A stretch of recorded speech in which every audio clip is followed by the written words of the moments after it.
ያው እንግዲህ ሽርጉድ ኢንተርቴይንመንት የሶስት ትውልዶች በሚል አንድ ኢንተርቴይንመንት ወይንም ኮንሰርት አዘጋጅተዋል በሚያዝያ 18 ሚሊኒየም አዳራሽ።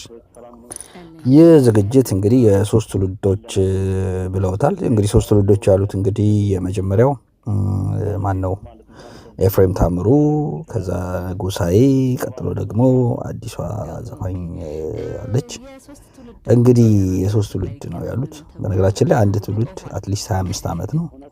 እንግዲህ ሶስት ትውልድ ነው ማለት 75 ዓመት ሞልቶታል ማለት ነው። በኤፍሬም እና በመጨረሻው ትውልድ መካከል የ75 ዓመት ልዩነት አለን እያሉ ነው። ኤኒዌይስ የ80ዎቹ ወይም የ90ዎቹ፣ ከዛ ደግሞ የ70ዎቹ፣ ቀጥሎ ደግሞ አሁን ሜላት ማለት ነው። ሜላት እንግዲህ የትኛው ትውልድ እንደሆነ የ2000 እንዳንል። በነገራችን ላይ የ90ዎቹ ራሱ 30 ዓመት ምናምን አልፎታል። 30 ዓመት ሆኖታል። 90ዎቹ ምን ያህል ሩቅ ጊዜ እንደሆነ ነው የሚያስታውሰው። እና እነ ኤፍሬም የ70ዎቹ ብለን ከወሰድን እነ ኤፍሬም ደግሞ አስቡት ምን ያህል ዓመት እንደሆነ ኦልሞስት 50 ዓመት ምናምን እያለ እንግዲህ አሁን ሜላት ደግሞ የዚህኛው ትውልድ ትወክላለች። ይሄንን ኮንሰርት እንግዲህ ለየት የሚያደርገው ነገር ምንድነው? የመግቢያው ዋጋው በጣም የሚገርም የመግቢያ ዋጋ ለቪአይፒ 250,000 ብር ተዘጋጅቷል። ይሄንን ነገር ስንሰማ ትንሽ ደንገጥ ብለናል፣ ግን ያው የብሩ መውረድም ያሳያል እያሉ ነው። እስቲ እንስማቸው ላይ ከሚለውን ጀምር። እሺ መልካም። እንግዲህ በተለያየ ካታጎሪ ከፍለናቸዋል መግቢያዎቹን። ሰሞኑን ለ10 ቀን ያህል በተከታታይ ኖርማሉ መግቢያ በ500 ብር ነበር እየሄደ የነበረው። እሱ ዛሬ ተጠናቆ ወደ 700 ብር ወደ መካከለኛው ገብቷል፣ ዛሬ ጀምሮ ማለት ነው። እሺ ሌላው ቪአይፒ ደግሞ 3000 ብር ነው። ቪቪአይፒ 15,000 ብር ነው መጠጥና ምግብን ጨምሮ። ትንሽ ለየት ብለን ለመምጣት ያሰብነው እዚህ ላይ 50 ሰዎች ብለን የመደብናቸው አሉ። እነዚህ 50 ሰዎች በ10 ቴብል፣ አንድ ቴብል ላይ 5 ሰው መጋበዝ ይቻላል። ይሄ የድሮ የነገስታት የኢትዮጵያ ባህል አይደለ አለ አይደለ? ታስታውሳችሁ? ስጋ በትከሻ እኔ ያልደረስኩበትም ይሄን እንኳን ያቀው ይሆናል። ሳሚ ቢኖር እኛም ያው በአፈ ታሪክ ነው የምንሰማውና ይሄንን የኢትዮጵያን ባህል ደግሞ ምን አለ ይሄ ትልቅ ኮንሰርት ላይ አሌክስና ጎሳዬ ኤፍሬምን ይዘን ሜላትም እያለች ሰው ደግሞ አንዳንድ ሰውም እኮ አለ አይደለ ፕራይቬሲውን ጠብቆ የሆነ እንትኑ ሳይነካበት ትንሽ ለቀቅ ብሎ መዝናናት የሚፈልገውንም ሰው መምጣት እየቻለ ለምን እንከለክለዋለን ብለን ለእነዚህ 50 ሰዎች 250,000 ብር በአንድ ቴብል የንጉስ መስተንግዶን ጨምሮ 250,000 ብር ከፍለው የ250,000 ብር እሱን ሊተካ የሚችል ጥቅም አግኝተውበት በሚችሉበት መንገድ አዘጋጅተናል። ትንሽ ለየት የሚያደርገው የሽርጉድ ኮንሰርት ይሄ ይመስለኛል። አንድ ቴብል ላይ ምን ያህል ሰው? 5 ሰው አንድ ቴብል ላይ 5 የንጉስ ከታዲያ አዲስ አንድ ቴብል እንጠብቃለን። እኔ መሬት ካለው አንድ ላይ አለውኝ አንድ ቴብል ከዛው።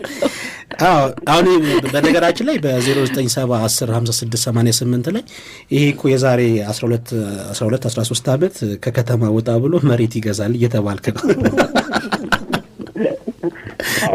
አሁን እኮ የገንዘቡን ዋጋ ማጣት እኮ በጣም እኮ ነው የሚገርመው። 250,000 አሁን እንደ ቀልድ እኮ መጠራትም አልነበረበትም እኮ አይደል? እኔ ግን የምርም አሁን 250,000 ብር ቴብል ከተገዛ በጣም አሁን 50 ቴብሎች ነው የተባለውና 10 ቴብሎች 10 ቴብሎች 50 ሰው ማለት ነው። 5 ሰው ሆኖ ስለዚህ በ10 ቴብሎች እንደዛ ከሆነ እኔ አሁን የመግዛት ሐሳብ መጣልኝና ወይ ለመከራከርም እንዲመቸኝ የንጉስ መስተንግዶ ማለት ምን ማለት ነው? ምንድን ነው የሚያካትተው? ምክንያቱም አሁን ቪአይፒው ላይ በ15,000 ብር ምግብና መጠጥ ብላችኋል አይደለ? ይሄኛውሳ ምንድን ነው ለየት ያለ ነገር? ትንሽ ለየት የሚለው ብዙ አክሰስ አላቸው። ይሄ አሁን እንግዲህ መጠጥ ሲባል ሁሉም መጠጥ አንድ አይደለም አይደል? እንደምናውቀው ትንሽ ደረጃውን ከፍ ያሉ መጠጦች ሊኖሩ ይችላሉ። ምግቦቹም ደግሞ ደረጃቸው ከፍ ያሉ ናቸው። ሌሎቹ ደረጃቸው ከፍ አላለም ማለት ሳይሆን የሜኑ ለውጥ አለ እዛ ጋር አድ የሚደረግ አንዳንድ ነገሮች። እንግዲህ ያው ምግቡና መጠጡ ደረጃው ከፍ ያለ ነው ሲል ያው መጠጡ ቶሎ ያሰክራል ማለት ነው። ምግቡን ቶሎ ያጠግባል ማለት ነው። ሌላ ምንም የምግብ ደረጃ ከፍና ዝቅ ያለ ምግብ የሚባል ነገር አይ ዶንት ኖ በእንደዚህ አይነት ፕሮግራም ላይ እሱ ሳይሆን ምንድነው እነዚህ ሰዎች በቃ መክፈል ስለቻሉ ስታተስ ማሳያ ነው። በነገራችን ላይ እንዲህ አይነት ነገሮች እኔ አቅም አለኝ አንተ የለህም በቃ ይሄንን ማሳየት ነው። እነዚህ ይሄንን ደግሞ ፕሪቪሌጅ ይሄንን የሚፈልጉ ሰዎች አሉ። ይሄንን በመክፈል አቅማቸውን እኛ እዚህ ጋር የኛ ቦታ ይሄ ነው ብለው ኢጎአቸውን ማርካት ነውና ለኢጎ ነው የሚከፍሉት እንደዚህ አይነት ክፍያ እንጂ የተለየ ሰርቪስ ምናምን ኖሮት አይደለም። ግን አንዳንድ ሰዎች አሉ በቃ በባህሪያቸው እኛ እታችኛው ከ500 ብርና ኢቨን 15 ሺህ ብር ከሚከፍሉት ጋር አንመጣጠንም፣ የኛ የተለየ ቦታ እንፈልጋለን፣ ያንን ቦታ አዘጋጁልን እንደሚባለው ነውና እንደዚህ አይነት ማርኬት ሴግሪጌሽን ወይንም እንደዚህ አይነት ክፍፍል ብዙ ጊዜ ቤዚክ የሰርቪስ ልዩነት የለውም።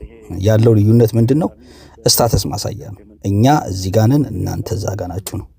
ልክ አሁን በአውሮፕላን ኢኮኖሚ ክላስ ምናምን እና ደግሞ ይሄ የቢዝነስ ክላስ እንደሚባለው ቤዚክ የሆነ ብዙ ዲፈረንስ የላቸውም። ነገር ግን ምንድነው ሁለቱም የምትፈልጉት ቦታ ያደርሳችኋል። በአውሮፕላንም ቤዚክም ኢኮኖሚ ክላስ መገባችሁ ቢዝነስም ክላስ ግን አዘይንዶ ዘዳይ የምትደርስበት ሳይሆን እንዴት ደረስከ የሚለውና በዛ ላይ ደግሞ የቤዚክ ሰርቪስ ልዩነት ባይኖረውም ግን ስታተስ ማሳያ ነው። እንዲህ አይነት ነገሮች ስታተስ ደግሞ ብዙ ባለሀብቶች ወይንም ብዙ ገንዘብ ያላቸው ሰዎች ማሳየት ይፈልጋሉ እና እንደነዚህ አይነት ሰዎች ደግሞ እንደዚህ ፕሮሞሽን የሚያዘጋጁ ሰዎች በጣም ጎበዞች ናቸው። እንዲህ አይነት የነሱን ፍላጎት ዋናው የከስተመርህን ፍላጎት ማወቅ ነው። ከስተመሩ ደግሞ ኢጎውን ማርካት ይፈልጋል። አንደኛው ኢጎውን የምታረጋበት ዘ ሴም ሰርቪስ ግን ዊዝ ዲፈረንት ፕራይስ መስጠት አንዱ የማርኬቲንግ ኮንሴፕት ነው። ተመችቶኛል። አሪፍ ነው። ሌላው ቪአይፒ ደግሞ 3000 ብር ነው። ቪቪአይፒ 15000 ብር ነው መጠጥና ምግብን ጨምሮ። ትንሽ ለየት ብለን ለመምጣት ያስተምነው እዚህ ላይ 50 ሰዎች ብለን የመደብናቸው አሉ። እነዚህ 50 ሰዎች በ10 ቴብል አንድ ቴብል ላይ 5 ሰው መጋበዝ ይቻላል። ይሄ የድሮ የነገስታት የኢትዮጵያ ባህል አይደለ አለ አይደለ ታስታውሳችሁ? ስጋ በተከሻ እኔ ያልደረስኩበትም ይሄን እንኳን ያቀው ይሆናል ሰሚ ቢኖር እኛም ያው በአፈ ታሪክ ነው የምንሰማውና ይሄንን የኢትዮጵያን ባህል ደግሞ ምን አለ ይሄ ትልቅ ኮንሰርት ላይ አሌክስና ጎሳዬ ኤፍሬምን ይዘን ሌላትም እያለች ሰው ደግሞ አንዳንድ ሰውም እኮ አለ አይደለ ፕራይቬሲውን ጠብቆ የሆነ እንትኑ ሳይነካበት ትንሽ ለቀቅ ብሎ መዝናናት የሚፈልገውን ሰው መምጣት እየቻለ ለምን እንከለክለዋለን ብለን ለነዚህ 50 ሰዎች 250 ሺህ ብር በአንድ ቴብል የንጉስ መስተንግዶን ጨምሮ 250 ሺህ ብር ከፍለው የ250 ሺህ ብር እሱን ሊተካ የሚችል ጥቅም አግኝተውበት በሚችሉበት መንገድ አዘጋጅተናል። ትንሽ ለየት የሚያደርገው የሽርጉድ ኮንሰርት ይሄ ነው። አንድ ቴብል ላይ ምን ያህል ሰው? 5 ሰው አንድ ቴብል ላይ 5 የንጉስ ከታዲያ ሳዲስ አንድ ቴብል እንጠብቃለን። እኔ መሬት ካለው አንድ ላይ አለውኝ አንድ ቴብል ከዛ አሁን በነገራችን ላይ በ0970105688 ላይ ይሄ እኮ የዛሬ 13 ዓመት ከከተማ ወጣ ብሎ መሬት ይገዛል እየተባልክ ነው። አሁን እኮ የገንዘቡን ዋጋ ማጣት እኮ በጣም እኮ ነው የሚገርመው። 250 ሺህ አሁን እንደ ቀልድ እኮ መጠራትም አልነበረበትም አይደል? እኔ ግን የምርም አሁን 250 ሺህ ብር ቴብል ከተገዛ በጣም አሁን 50 ቴብሎች ነው የተባለውና 10 ቴብሎች 10 ቴብሎች 50 ሰው ማለት ነው 5 ሰው ሆኖ ስለዚህ በ10 ቴብሎች እንደዛ ከሆነ እኔ አሁን የመግዛት ሐሳብ መጣልኝና ወይ ለመከራከርም እንዲመቸኝ የንጉስ መስተንግዶ ማለት ምን ማለት ነው ምንድነው የሚያካትተው? ምክንያቱም አሁን ቪአይፒው ላይ በ15 ሺህ ብር ምግብና መጠጥ ብላችኋል አይደል? ይሄኛው ምንድነው ለየት ያለ ነገር? ትንሽ ለየት የሚለው ብዙ አክሰስ አላቸው። ይሄ አሁን እንግዲህ መጠጥ ሲባል ሁሉም መጠጥ አንድ አይደለም አይደል? እንደምናውቀው ትንሽ ደረጃውን ከፍ ያሉ መጠጦች ሊኖሩ ይችላሉ። ምግቦቹም ደግሞ ደረጃቸው ከፍ ያሉ ናቸው። ሌሎቹ ደረጃቸው ከፍ አላለም ማለት ሳይሆን የሜኑ ለውጥ አለ እዛ ጋር አድ የሚደረግ አንዳንድ ነገሮች ይኖራሉ። እሺ እውነት ነው። ሌላ ደግሞ የሚሰጣቸው ሌላው እድል ከዘፋኞቹ ጋር ቀጥታ መወዛወዝ ከፈለጉ መሸለም ከፈለጉ ፎቶ መነሳት ከፈለጉ ቀጥታ ሄደው ከዘፋኙ ጋር የመገናኘት እድልም ይፈጥርላቸዋል እነዚህ 50 ሰዎች ማለት ነው። ስለዚህ መንገድም ተከፍቷል አንድ ላይ ማለት መንገድም ተከፍቷል። እሱም አክሰስ በቀላሉ ማግኘት ስለሚችሉ እንግዲህ ይሄ ተደምሮ ነው እነዚህ የተለዩ 50 ሰዎች እነማን ናቸው ብለን በሚገርም ሁኔታ ግን ከግማሽ በላይ የሚሆኑት ያዙልን ብለው በዚህ አጋጣሚ መያዛቸውንም ለታዲያስ አዲስ አድማጮች መናገር ፈልጋለሁ። አንድ አስቀምጥላለኛ ወይ ዝም ብላችሁ 11 ታረጉልናላችሁ ቴብሉ። በዚህ ኮንሰርት ላይ ሰርፕራይዝ ነገሮች ይኖራሉ ወይስ እስቲ ያለውን ነገር? ሰርፕራይዝ አለ። በጣም የማትጠብቁት ከባድ እንግዳ አለ። ይሄ ከባድ እንግዳ በዚህ አጋጣሚ በሽርጉድ ኢንተርቴይንመንትም ልናመሰግነው እንፈልጋለን። እነዚህ ዘፋኞች መጥተው ከራሱ ነው የመጣው እዚህ ላይ እንደ ሰርፕራይዝ መገኘት ፈልጋለሁ ብሎ እና ከራሱም ስለመጣ እጅግ በጣም ነው የምናመሰግነው። እንግዲህ የዕለት ዕለት ሁላችሁም የምታዩት ይሆናል። ሌላው ብዙ ጊዜ ኮንሰርት ሲባል ነው የሚያሰጋኝ ነገር አለ። በፊት ብዙ ኮንሰርቶች ጊዮን ላይ ነበር የሚዘጋጁት። ከዛ የቪአይፒ እና የኖርማል ቦታዎች ሲለያዩ ቪአይፒ ወይ ሩቅ ነው የሚሆነው፣ በስክሪን ነው ለማየት የሚሞክረው ምናምን እንዲህ አይነት ነገሮች አሉ። የጊዮኑ ላይ በተለይ በቅርብ ጊዜ የሚዘጋጁ ኮንሰርቶች በጣም ተስተካክለው እናያለን። ሚሊኒየም አዳራሽ ላይ ግን ይሄ ነገር ስቲል አሁንም በዛ መንገድ እንዳለ ሩቅ ናቸው ዘፋኞቹ። ምክንያቱም ቪአይፒ ስትከፍል የተሻለ ርቀት ላይ ሆነ በደንብ እንዲታይ ሆኖ ቢሆን መልካም ነው የሚሆነውና ወይ ይርቃሉ ወይ ይሄ ከላይ ይሆንና እንዲ መደርደር አለበት። ከላይ ስቶን አይታዩም በስክሪን ወይ በመናም የዲጄ የሚመስል ነገር ይሆንብሃል ምናምንና እንደሱ አይነቱን ችግር ብዙ ሰው ሲያማረርበት የሚታየው የሰዓት ማክበር ነገሮች እንደዚሁ አሉና ከሱ ጋር ተያይዞ ሽርጉዶች ስትመጡ ምን መፍትሄ ይዛችሁልናል?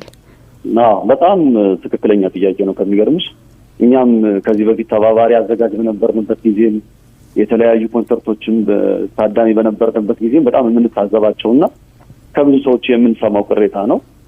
ይህኛውን ቅሬታ ሙሉ በሙሉ በሚያስችል መንገድ እንመልሰዋለን ብለን በጣም የተዘጋጀንበት ጥያቄ ነው። የሁለቱ ጥያቄ የቪአይፒ እና የቪቪአይፒ እንዲሁም እነዚህ የ50 ሰዎችን ጨምሮ መድረክ ከፍ አድርጎ በደንብ ሊያሳያቸው የሚችል መድረክ።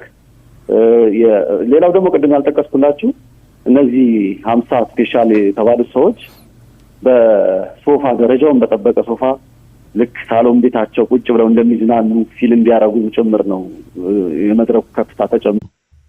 ቆንጆ ያልገባኝ ነገር በእናትና በልጅ መካከል እዚህ ጋር ደግሞ የሚገርም ጨዋታ እንስማ እስቲ። ዴዚ የ21 ዓመት ሴት ነች፣ የ21 ዓመት ልጅ ነች። ከኢትዮጵያ ውጭ የተወለደች ልጅ፣ ከኢትዮጵያ ውጭ ያደገች ነች። ይህንን በምስሉ ላይ የምትመለከቱትን አሌክስ የተባለን በሷ እድሜ ደረጃ ያለ ልጅ ትወደዋለች። ነገር ግን ምንድነው በሶሻል ሚዲያ ላይ እየተካሰሰው ያለችው ምንድነው? እናቴ ይህንን ልጅ ምንም አይነት ግንኙነት እንዲኖረኝ አትፈልግም።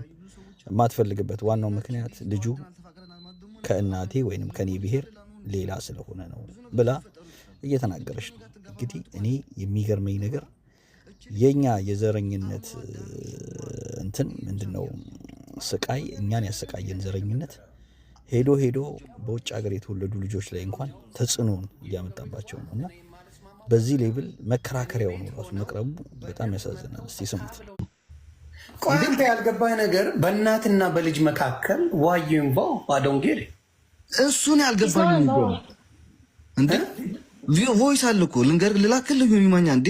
እኔ ፕሪዮ አምሃራ ነኝ፣ እሱ ትግራዋይ ነው። እኔ ያሉ ደግሞ ትግራዋይን አታገቢም እያለቻት እኮ ቪዲዮ አለ። እቺ ልጅ እኮ ልንገርህ የሆነ ይማኛ እኔ ብዙ ቤተሰቦችን አውቃለሁ። ገባካ አይደለም? ከሁለት ብሔርም ከሌላም ሆኖ ከአንድ ብሔርም ሆኖ እየተፋቀሩ እየተዋደዱ የሚለያዩ ብዙ ሰዎች አሉ። እኔ ናቺ ዴዚ ተዋደን አልተፋቀረናል ማለት ደግሞ ነገ አብረን ልንሆን እንችላለን፣ ላንሆን እንችላለን። ብዙ ነገሮች ሊፈጠሩ ይችላሉ። የግድ ከኔ ጋር ትጋባ ማለት እኮ አይደለም። ገባ? እቺ ልጅ ግን አእምሯ ዳሜጅ ሆኗል። ይሄ ብቻ ነው እያልኩኝ ያሉት። በአንተ ጉዳይ ብቻ አይደል እንደ ነገር የተፈጠረው ከድሮ ጀምሮ ከድሮ ጀምሮ ኦኬ እኔ የማልስማማው ከአንተ ጋር እኔ ቤት ሆነው በደንብ መጥተው ፈታ ብለው ሲጫወቱ አውቃቸዋል። የ2024 ብራንድ ኒው ካር የምትነዳን አዲስ አቢዩዝ የሚደረግ ሰው እንደዛ አይነት መኪና ተገዝቶ አይሰጠውም ብሮ። ደግሞ ይሄን ድሪም ያመጣችው ዴዚ ናት። ዴዚ ኢትዮጵያ ሄደን ፈምሼ ሰርቼ ልቄር ነው ያለችው። በዴዚ ሀሳብ ነው እናቷ አብራት ሄደችው ኢትዮጵያ። you should understand that። ስለዚህ አንዳንድ ቦታ ስትሄድ አቢዩዝ ስለሚያደርጓት እቤት በብዛት እንውላለን አለች። ኢትስ ኦኬ ልንገርህ፣ እሷ ስለዚህ በእናትና በልጅ መካከል እኔ እሻላለሁ እያልክ እኮ ነው። እሻላለሁ አይደለም። ለምንድን ነው ያላልኩትን ወሬ እያወራች የራሴን ነገር መልስ ሰጥ። ደግሞ አንድ ነገር ማለት ነው፣ አንተ የምትወዳት ከሆነ ዴዚ you should just later የምታፈቅራት ከሆነ አንተ ለመምጣት ያለበት she doesn't have to come. Wait, just Galila, please, just let him talk, please. ትቻለሽ እባክሽ፣ እባክሽ ስለማይገባሽኛ ህይወት ላይ እስኪ ልጅቷ ስለ ራሷ ስለዚህ የፍቅር ግንኙነት በመጨረሻ ላይ እየተናገረችውን እስቲ እንስማ።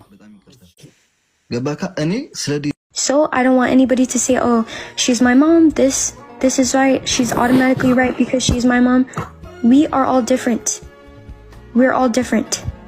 Some of us have terrible mothers. Okay? My mom, she made Alex look so bad today. Terrible. Okay? In the audios that I posted today, she does not like Tigray people. That's it. She doesn't like him because of that. So, I have a right as a 20-year-old to not agree with her. Okay? Like, I don't know what other Layla drama, I don't understand. Okay? I'm a grown woman. If I don't want to live with her anymore, I don't have to. If I want to work, I can. If I want to have a boyfriend, I can. I'm a grown woman. That's it. So,